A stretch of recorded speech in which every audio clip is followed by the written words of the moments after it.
الحمد لله رب العالمين، الصلاة والسلام على خاتم النبيين وعلى آله وصحبه أجمعين، أما بعد فأعوذ بالله من الشيطان الرجيم. بسم الله الرحمن الرحيم. قال الله تعالى في سورة آل عمران: هو الذي أنزل عليك الكتاب منه آيات محكمات هن أم الكتاب وأخر متشابهات فأما الذين في قلوبهم زيغ فيتبعون ما تشابه منه ابتغاء الفتنة وابتغاء تأويله وما يعلم تأويله إلا الله والراسخون في العلم يقولون آمنا به كل من عند ربنا وما يذكر إلا أولو الألباب. ترجمہ: وہی تو ہے جس نے تم پر قرآن نازل کیا اور جس کی بعض آیتیں محکم ہیں اور وہی اصل کتاب ہیں، اور بعض آیتیں متشابہ ہیں.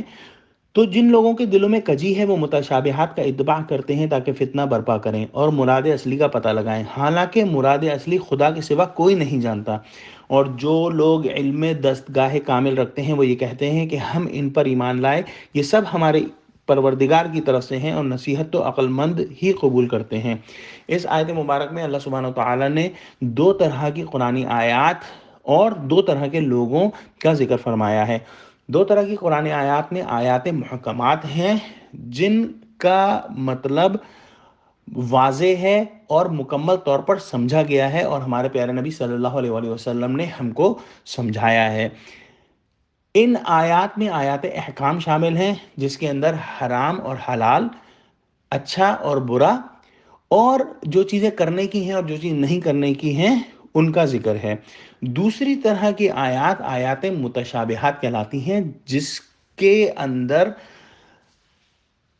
وہ مضمون ڈسکس ہوئے ہیں جس کو انسانی دماغ پوری طور پر سمجھ نہیں سکتا، اور اس میں وہ آیات شامل ہیں جس میں جس میں غیب کی باتیں ہیں، غیب کی خبریں ہیں، جیسے جہنم کا ذکر ہے، جنت کا ذکر ہے، ملائکہ کا ذکر ہے، عالم برزخ کا ذکر ہے. یہ تمام آیتیں ہمیشہ سے آیات متشابہات میں ہیں اور آیات متشابہات میں رہیں گی.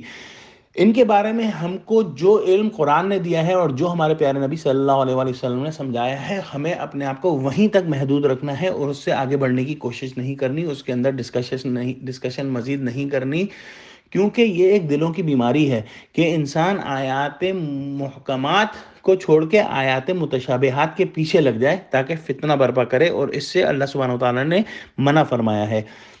ایک اور طرح کی آیات ہیں جو کسی زمانے میں آیات متشابہات تھیں اور اب آیات محکمات ہو گئی ہیں، جو کہ سائنٹیفک فیکٹس کے بارے میں ہیں.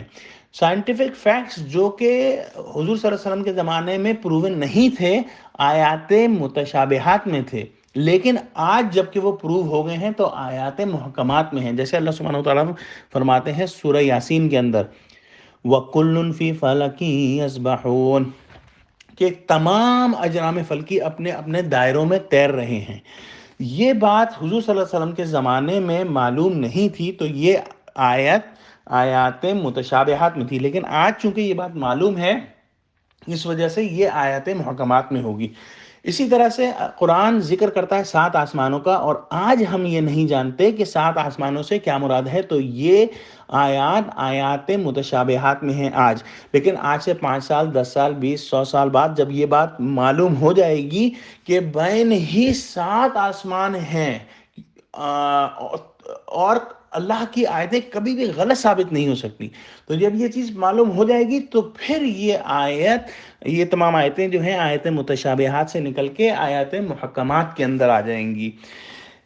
آخری بات کہ حضور صلی اللہ علیہ وآلہ وسلم نے ہم کو آیات متشابہات اور آیات محکمات کے بارے میں جو علم دیا ہے اس پر ہم کو جمے رہنا ہے، اور جو سائنٹیفک فیکٹس ہیں اس کے لیے ہم کو مزید کوشش کرنی ہے کہ ہم مزید معلوم کریں. اللہ سبحانہ وتعالی بے حد مہربان ہیں.